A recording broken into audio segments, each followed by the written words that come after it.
Okay, perfect. Hello, guys. My name is Milena and I'm online. I hope you too. And the next half an hour, we will pass discussing a very tricky subject of the conditionals, the second and the third conditional. Those of you who joined us from the previous session about zero and the first conditionals, welcome. Those of you who are new to our class, please join and I will refresh some information. The conditional sentences in English language represent a little bit of challenge, and a lot of students tell me that they hate them since it's so unclear how to use them. Well, in reality, the conditionals is a very logical and clearly defined subject. Here you have a short matrix of the conditional sentences, the classic, clear conditional sentences in English language. And they basically fall in two major categories. Conditionals that reflect realistic situations, which is the zero conditional, always the same result under certain condition all the time. It's sort of a fact of life or a law of nature.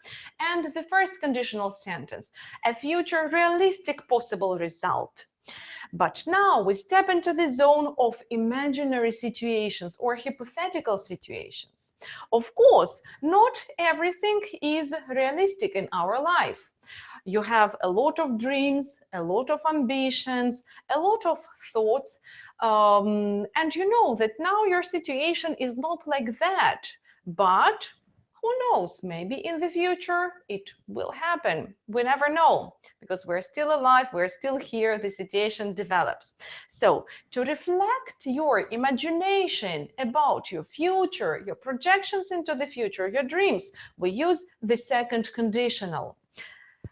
Talking about the third conditional, it's also a sort of imaginary situation, but this conditional we use to analyze our past. What if it's too late? What is done is done. You can only sit and cry, or maybe sit and laugh and be happy about your good decision. The third conditional does not have anything to do with your future, but you can learn a lesson, sit and cry or regret or criticize somebody. Now we're going to have a closer look at those structures. We will practice a little bit.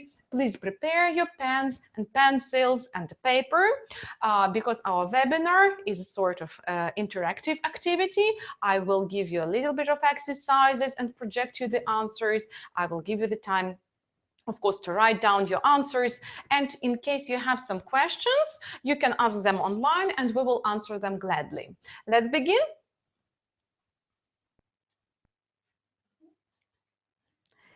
Okay, so I will share my presentation with you, and here we will outline some basic information about the second and the third conditionals.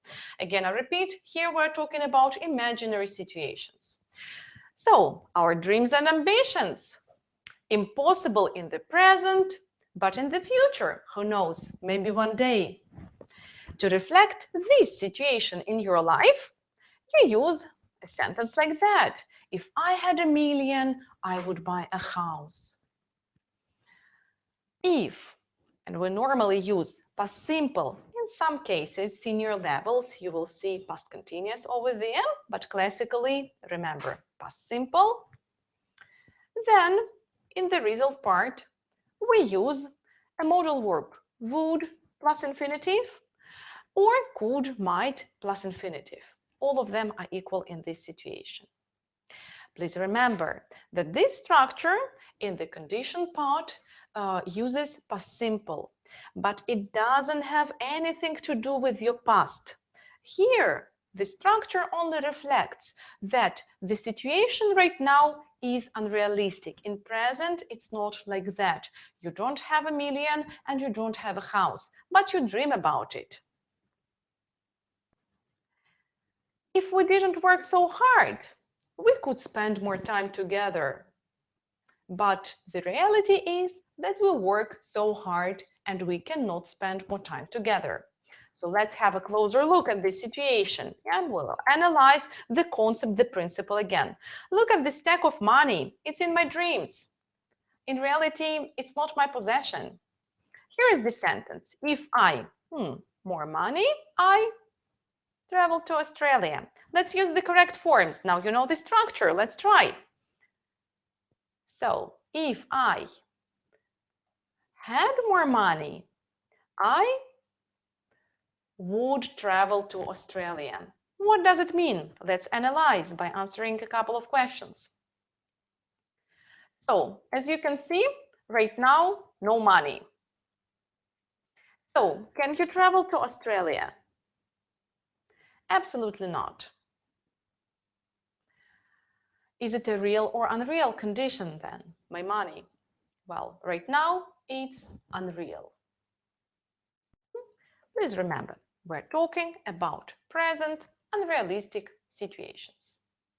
So the situation is in the present or in the past. The situation is in the present. I have no money and I cannot travel to Australia. But maybe in the future, who knows? Let's move on. So, when to use? I repeat the functions again. In improbable future event or situation. For example, if I won a lottery, I would buy an island. Very nice idea, but not very realistic. A hypothetical current situation which is contrary to known facts. You know that in reality, it's not like that. If I knew the answer, I would tell you, but I don't know. That is why I don't tell it. Also for giving advice. If I were you, I would do it. Please pay attention, guys, that the verb to be in the past form becomes were for all the pronouns, for I, he, she, it. It's classically, grammatically, only for the second conditional structure. In all the other cases, please do not forget, I was, he, she, it was. Actually, in the second conditionals, you will sometimes see if I was or if he was, but this is the sign of informal speech. Classically, the classic grammar book will tell you use were for I, he, she, it. And also, you can use the second conditional for a polite request. For example, if you helped me, I would be very grateful. So let's practice our second conditional structure. And here we have a very short story about Chris who dreams about the holiday. Your job is to make the second conditional sentences, which is open the brackets by putting the verbs in the correct form. I will project you the sentences and after that, the answers.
Okay, guys, I'm back over here.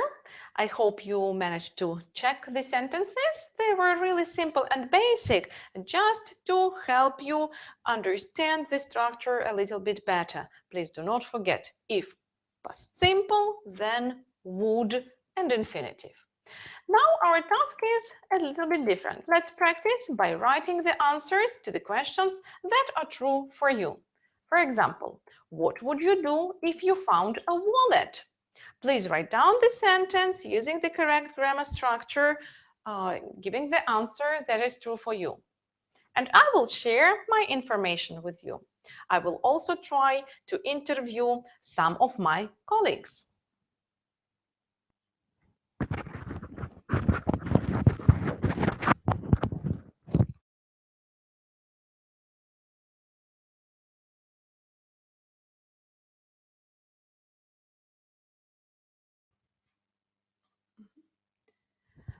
So, what would you do if you found a wallet? Me, if I found a wallet, I would try to find the owner. And my beautiful colleague, give me your answer. If I found the wallet, I would look what's inside. Very interesting. Then I would decide what to do. Thank you so much for your answer. What would you do if you won a lottery? Write your answers.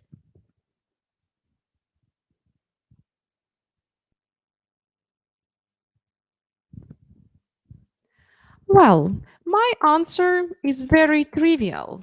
If I won a lottery, I would go to Italy immediately. And you? That's a tricky question. If I won the lottery, I would be very surprised. Yes, I think. This has never happened to me, ever. Yes, that is why we're using the second conditional here, because it is so unrealistic, really improbable situation. So improbable, we can't even imagine what to do with this money, right? Let's have a look at the next question. What would you do if you lost your key?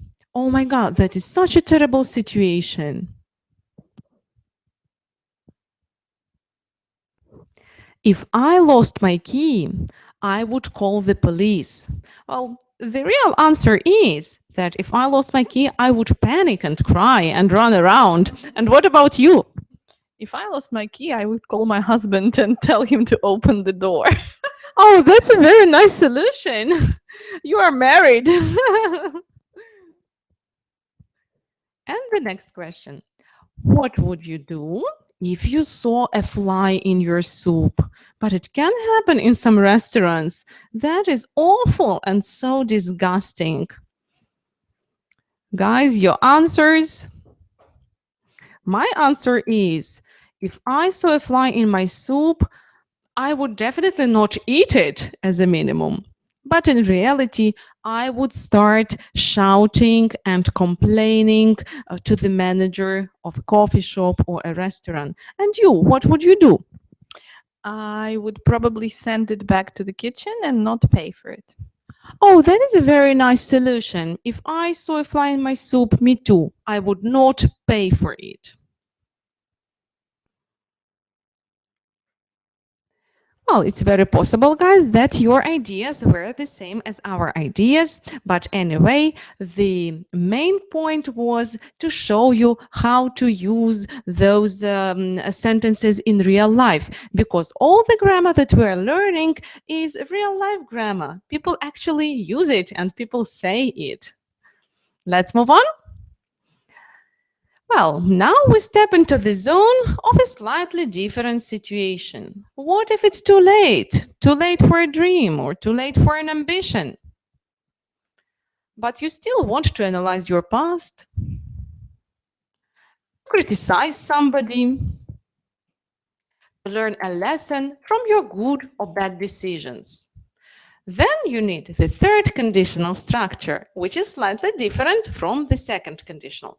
Please keep in mind that second conditional was used to talk about your hypothetical future. By analyzing your present, you tried to project some dreams, some intentions into your future, even if they were not quite realistic. Talking about the third conditional, the situation is totally different. How do we form it? Well, first of all, we need another past tense after if. If past perfect, then would have, could have, or might have, and past participle, the third form of the verb or ed ending. The structure looks a little bit complicated, but don't worry. Now we will have a look at it. You will understand it a little bit better. So let's have a look at this example. I got wet, because I didn't take my umbrella. That was my bad decision. I want to analyze it, and now I see it and criticize myself. I actually regret. I say, I wouldn't have got wet if I had taken an umbrella. So after if, we use past perfect, had taken, and in the result part, we use this interesting structure. Would have the third form, could have the third form, or might have the third form. I also wanted to remind you that in conditional sentences, the position of parts of the sentence, the if part and then part, doesn't really matter. You can begin with if, or you can begin with the other part. So again, to summarize the story, I will describe you another situation that happened to me last year. You see, if I to Australia last year, I see a kangaroo. Let's use the correct grammar. Now we know it. If I had gone to Australia last year, I would have seen a kangaroo. So what does it mean, this situation? Did you go to Australia is the first question. And the answer is no. What a pity. So, did you see a kangaroo? No, you didn't.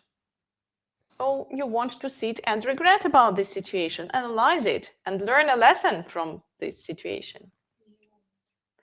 Is it real or an unreal event? Obviously, an unreal event.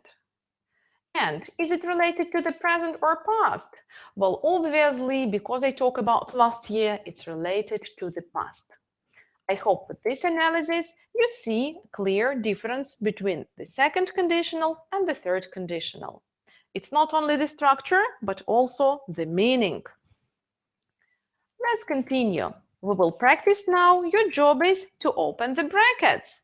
I will show you some situations of criticism, analysis, or regret. Your job is to put the verbs in the correct form. Yes. Hadn't fallen asleep while driving, we wouldn't have had an accident. That's a clear situation of criticism. Now the next sentence, look at it.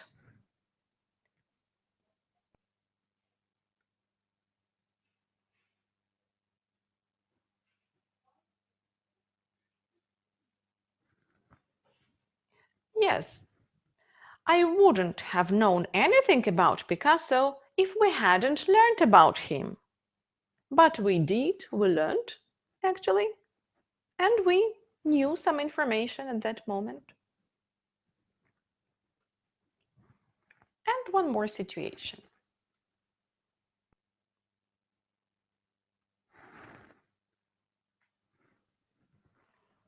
Yes, if we had arrived earlier, we would have got better seats.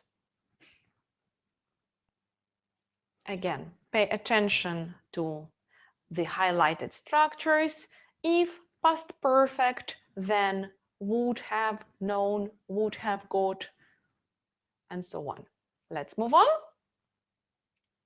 Now your job is to complete the sentences about some famous people, making the third type of conditionals as in the example. I give you a couple of minutes to do that, to write the correct forms of the verbs, and then I will project you the answers.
Okay, guys, so let's check our answers.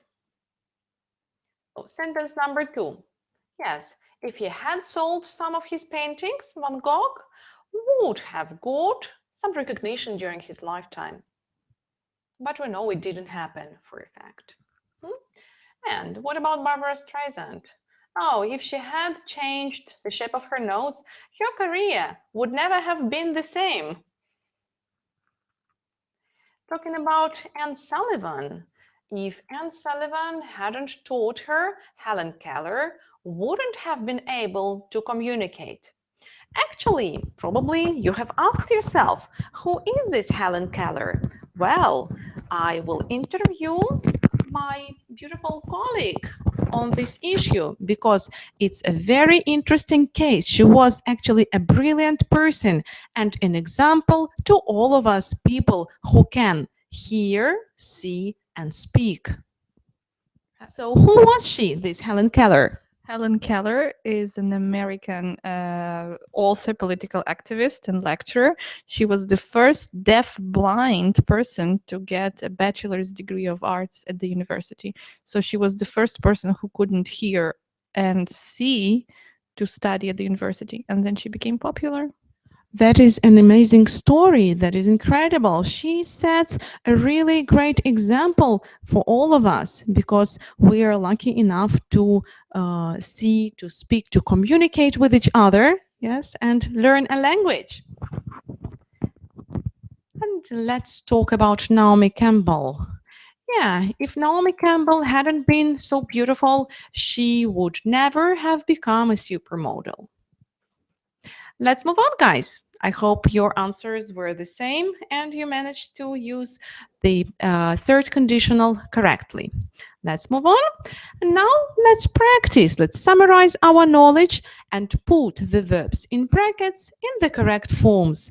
Our job now is to use the second or the third conditional. To analyze the situations given, I will show you an example.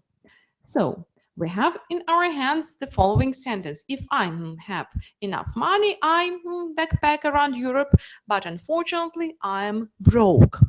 I am broke. That is the key to understanding of the situations. Of the situation. Is it present or past? Present. So I obviously speak about my dream, about my ambition, which means I need to use the second conditional. The same situation if we look at the second sentence.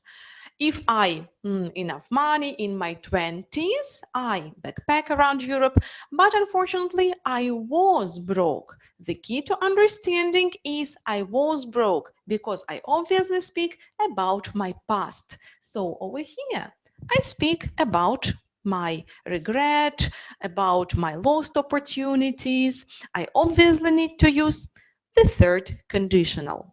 So following my example of analysis, you analyze the situation and use the correct form of the verbs.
Okay, guys, I hope you had enough time to write down the correct verb forms. Let's check our answers. Oh, the first one. If I had money, I would backpack. The second conditional. If I had enough money, I would have backpacked around Europe in my 20s, but I was a broke. The third conditional. Nothing changed. The next situation. She would have been here earlier if she hadn't missed the train. The third conditional. Number 4. Thank you for helping me study. If you hadn't tutored me, I would have failed the test. The third conditional. And number 5. If I exercised more, I would be much more fit and I wouldn't have so many health problems. The second conditional, because it's my ambition for the future. I obviously don't exercise and I'm not very fit. And I'm broke and I cannot travel around Europe. Well, guys, I hope you managed to analyze your present and your past. I will be back into the studio in a second. Okay, I'm here. Good, great. So I enjoyed presenting those topics to you. I hope after this presentation and this practice, the situation became much more clear. And also it had a practical value of analyzing your own ambitions, dreams, and analyzing your actually mistakes. Yes, I hope you're all fit, you exercise sufficient amount of, you do sufficient amount of exercise, you learn English, and you are never broke, and you travel wherever you want. I wish you a nice day and hope to see you very soon in our webinars. Bye bye.